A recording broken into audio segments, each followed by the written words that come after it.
Hey everybody, this is your friend Sheila coming at you from Strategies for Success. I'm in Alaska right now. For my appearance, I've just been working outside a little bit in the garden trying to get some of our flowers in. This is springtime in Alaska. And I wanted to do just a quick video today and talk a little bit about something that's been on my mind. When I started this consultancy business, I wanted to be a mentor and teach younger framers or old framers. Everybody can learn. But I want to be what I wish I would have had when I had my frame shops. Someone to coach me and mentor me and talk to me.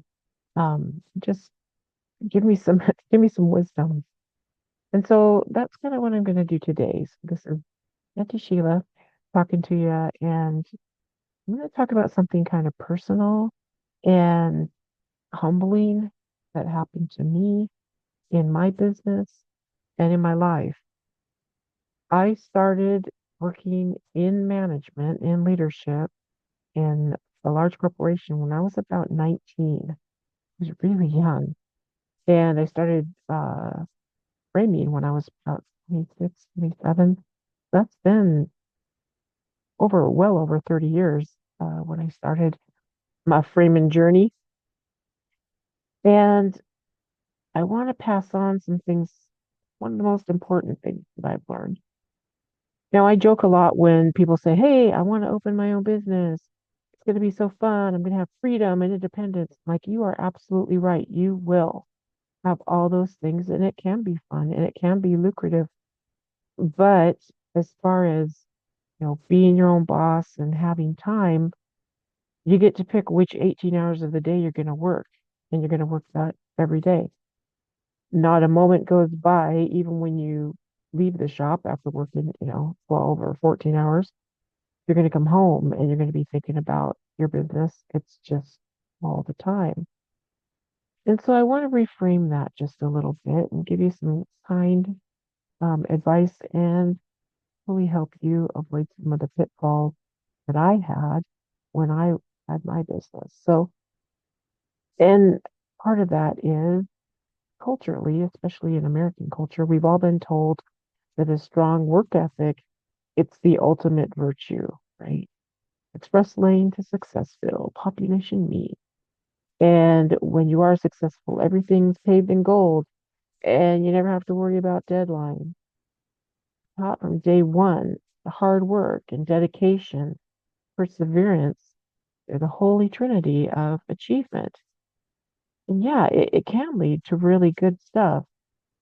But let me tell you, if you crank that work ethic dial all the way up to 11, it may just end up draining yourself faster than a toddler with a juice box. In my own life is a classic example of an overachieving, workaholic, perfectionist weirdo. I've always been the person who is absurdly proud of being able to outwork everyone else. I am talking Olympic level dedication to pushing through obstacles and basically living to exceed all expectations. And I wore my overly scheduled calendar like some kind of thick badge of honor. And this unrealistic drive came from a super healthy cocktail. It's not healthy. Of wanting to be the best and being terrified of failing. Some serious daddy issues. I love my dad, but he was a big workaholic. And if I'm honest, thinking that my value as a human was directly linked to how much I produced.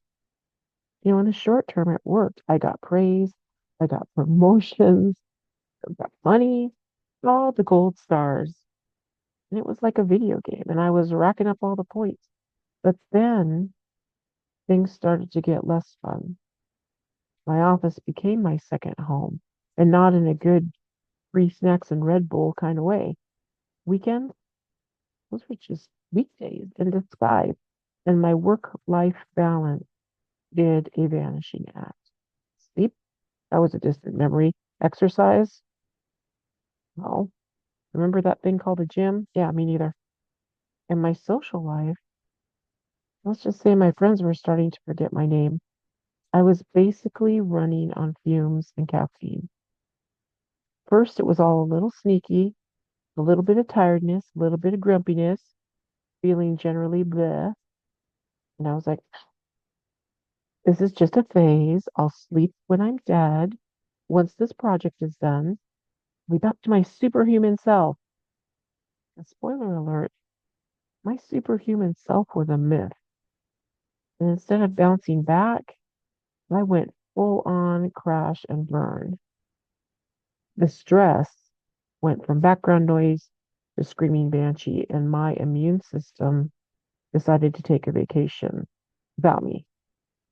My focus level dropped to that of a goldfish. And ironically, my productivity tanked because I was working all the time. Who can focus?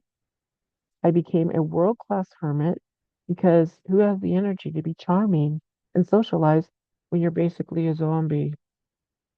And the joy I used to get from my job, that was replaced by a deep existential resentment and dread. The whole experience was like being slowly cooked in a pot. I was the frog, the water was my crazy work ethic, and I didn't realize I was boiling until I was practically that amazing work ethic, my badge of honor, had turned into a self-imposed prison sentence. I traded my actual life for what exactly? A slightly bigger pile of papers. So then I got cancer and had an epiphany. Cancer does that sometimes. I hired a therapist, lovely person, who their main job was to keep me from going cuckoo for Cocoa Puffs. And he asked me in our very first session, what are you truly afraid of? And I think he expected some kind of answer like death or leaving my family or a painful recovery. My answer, I say it, but I was terrified that my productivity would fall from 120%. He smiled and said, Sheila, let me tell you an important truth. Most employers are extremely happy if they get 80% out of an employee. That's a big win. My mind was blown. I had never considered such a thing. It's that sentence alone sent me on my road to workaholic recovery, and I'm still working on that. Moral of the story, my friends, is this. A strong work ethic is great. But you gotta pump the brakes sometimes, especially when you get cancer. You need to throw in some self-care, build some walls between you and your job, and remember that you're a human being and not a productivity robot. True success isn't just about what you achieve at work, it's also about you being a functioning, non miserable human being. It's about finding a groove where you can both get things done and not completely destroy yourself in the process. And finding that work life balance was for a small business owner is like a mythical creature, perhaps a unicorn, but one that's perpetually covered in glitter and spreadsheets. And we hear about it in podcasts or see inspirational Instagram posts. And occasionally we even try to achieve it. But let's be honest, for most of us, it feels like a balanced scale and more, or feels less like a balanced scale and more like a seesaw. The sumo wrestler on one side and a feather on the other. And guess which one is work? When you first dive into the glorious chaos of entrepreneurship, work-life balance is a phrase you vaguely remember from your corporate days, right after casual Fridays and free coffee. Now your work is your life, and your life is your work. especially for those of us who are one man or one woman shows. The struggle is real, and you're the CEO, the marketing department, the janitor, and often the only one who knows where the nail gun went. Every email feels urgent, every social media post feels necessary, and every late night brainstorm feels like a stroke of genius until you reread it at 7 a.m. and realize it was just a fever dream about flexible fillets. Weekends? What are those? They're just less intense weekdays. And then there's guilt. We have entrepreneurial guilt. If you're not working, you feel like you should be. And if you're taking a break, you're convinced that your competitors are out there crushing it, probably while simultaneously meditating and drinking green juice. It's a vicious cycle that leads you to checking emails while walking the dog or answering calls during family dinner and dreaming in molding profit margins. So, how do we find this elusive unicorn of self care? The truth is, it's less about a perfect 50-50 split and more about strategic integration and a healthy dose of self compassion. It's about setting boundaries, even if those boundaries are just, I will not answer client emails after 9 p.m. unless it's a genuine emergency, or if I'm bored, I can't sleep, or if, okay, maybe it's just about trying to set boundaries. It's also about realizing that balance, it's not static. Some weeks work will demand more. Other weeks you may actually manage to see daylight outside your shop.